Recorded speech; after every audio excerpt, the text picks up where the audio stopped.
Hello दोस्तों, आज हम लोग देखेंगे दूसरा का सेट देखेंगे और रिवाइज योर सेल्फ का है, काफ़ी इम्पोर्टेंट है। चलिए शुरू करते हैं। चलिए, भारत किस गोलार्ध में स्थित है? भारत उत्तरी गोलार्ध में स्थित है। भारत किस गोलार्ध में है? तो भारत उत्तरी गोलार्ध में है। अगर पूछेगा कि भारत एशिया के किस गोलार्ध में स्थित है तो हो जाएगा दक्षिणी गोलार्ध, और ऐसे में भारत उत्तरी गोलार्ध में स्थित है। प्रत्येक जनगणना की अवधि क्या है? 10 वर्ष। प्रत्येक जनगणना की अवधि क्या है? 10 वर्ष। भारत की कुल जनसंख्या कितनी है? 121.08 करोड़। 121.08 करोड़ हो जाएगा। चलिए, भारत की सबसे बड़ी जनजाति भील। सबसे बड़ी जनजाति भील। विश्व की कुल जनसंख्या का कितना प्रतिशत जनसंख्या भारत में निवास करती है? तो 17.5%। विश्व की कुल जनसंख्या का कितना प्रतिशत जनसंख्या भारत में निवास करती है? 17.5% हो जाएगा। भारत का कुल क्षेत्रफल कितना है? 32,87,263 वर्ग किलोमीटर है। 32,87,263 वर्ग किलोमीटर है। भारत में सर्वाधिक बोली जाने वाली भाषा कौन सा है? हिंदी, 43%, 43.03%। भारत में सर्वाधिक बोली जाने वाली भाषा कौन सा है? हिंदी। भारत का कुल स्थलीय सीमा कितना है? 15,200 किलोमीटर है। भारत में स्थलीय सीमा 15,200 किलोमीटर है। भारत द्वीप सहित पूछेगा तो 75,116.6 किलोमीटर है। चलिए आगे देखते हैं।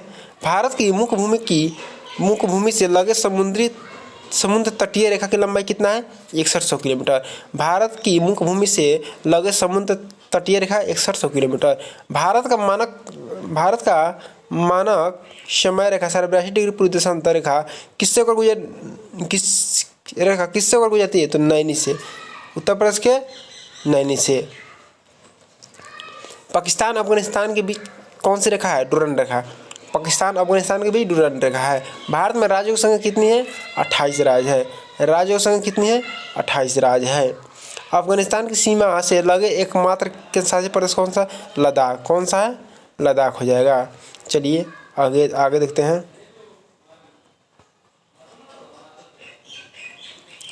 भारत की जल क्षेत्र सीमा कहाँ तक फैला है? 12 समुद्री मील तक। भारत की जल क्षेत्र सीमा कहाँ तक फैला है? 12 समुद्री मील तक। कर्क रेखा कितने राज्य होकर गुजरता है? 8 राज्यों। कर्क रेखा 8 राज्य होकर गुजरता है। राष्ट्रीय की पूर्वी देशांतर रेखा भारत के कितने राज्य से होकर गुजरता है?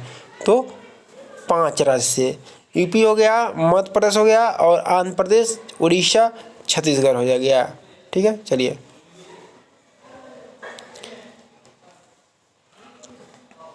नई दिल्ली भारत की राजधानी कब बनी? तो 1931 में। नई दिल्ली 1931 में। बांग्लादेश से 3 तरह से घिरा हुआ राज्य त्रिपुरा है।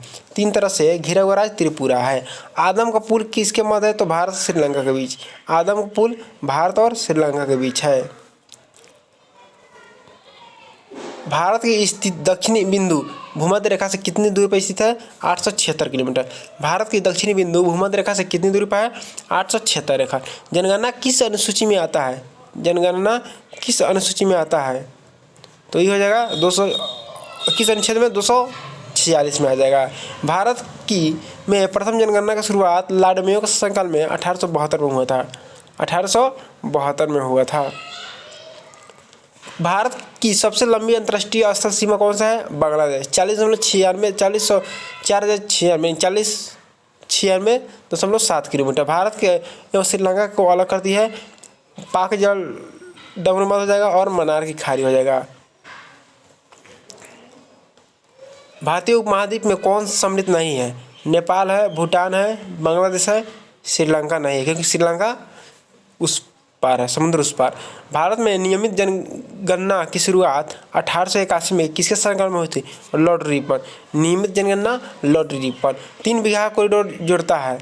3 बीघा कॉरिडोर जोड़ता है भारत और बांग्लादेश को। 3 बीघा कॉरिडोर भारत और बांग्लादेश को।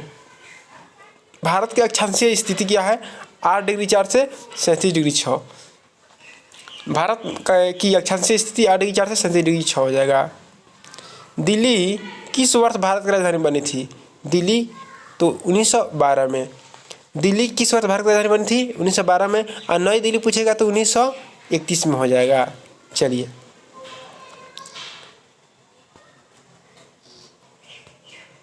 जनगणना किस अनुसूची में का विषय है? 7वीं अनुसूची का, 7वीं अनुसूची का विषय है। लेकिन अगर अनुच्छेद की बात करें 246 अनुच्छेद में, 246 अनुच्छेद में है। ठीक है, चलिए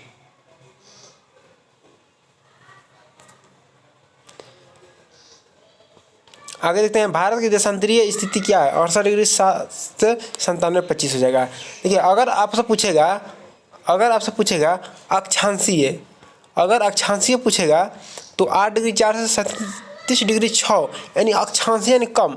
लेकिन देशांतरीय अगर देश का बात कर रहा है देशांतरीय तो ये हो जाएगा आपका 68 डिग्री 7 से 97 डिग्री 25 हो जाएगा।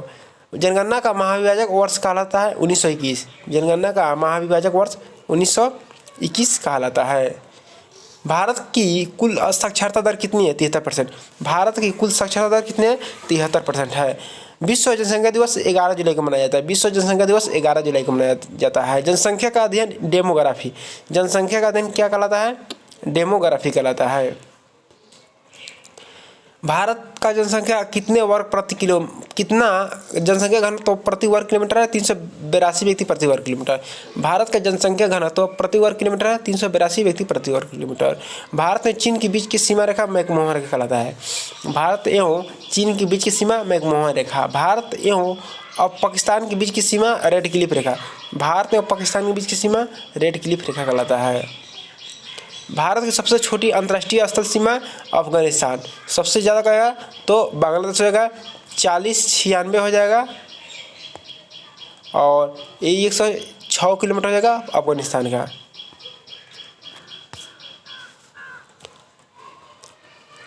भारत का लिंगानुपात प्रति 1000 पुरुष कितना है? 943 महिला है। प्रति 1000 पुरुष में 943 महिलाएं हैं। एक समुद्री मील बराबर होता है 1.852 किलोमीटर। 1.852 किलोमीटर। दोस्तों अगर वीडियो अच्छा लगा तो लाइक और सब्सक्राइब जरूर कीजिएगा। इस तरह हमेशा नया अपडेट मिलेगा।